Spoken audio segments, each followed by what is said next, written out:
This coming Monday is World Polio Day. It's a time to recognize the progress that Rotary International and its partners have made to reduce polio cases worldwide.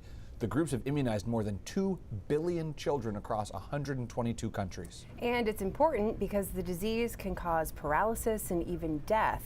Hussey, a polio survivor from South Berwick, has made eradicating polio her life's work. News Center Maine's Vivian Lee tells us more in this report.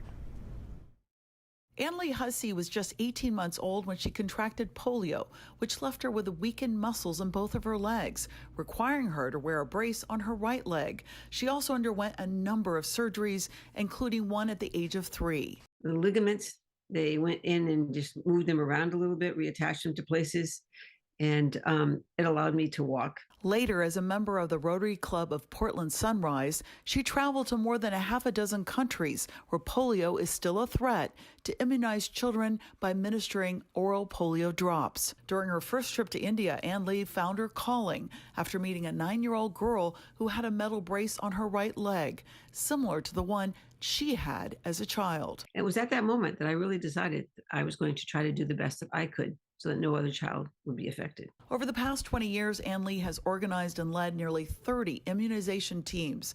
These pictures taken in Nigeria and Chad show Rotarians distributing bicycle wheelchairs to polio patients who went from crawling to using hand pedals to get around. That they really feel that independence. It's like, oh my gosh, for the first time, I can move off the ground, and their dignity is restored. Rotary International's polio eradication efforts have helped reduce polio cases worldwide by more than 99%.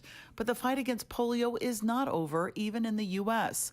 Following a case detected in a 20-year-old man in New York, more evidence of the disease has been collected there in wastewater.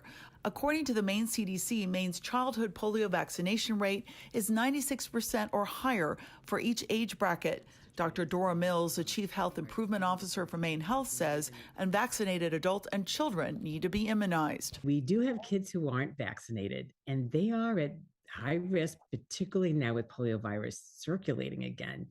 They're at risk for contracting it, and they should get vaccinated. As for Lee, it's an important message, and she hopes will get through to families everywhere. Vivian Lee, News Center, Maine.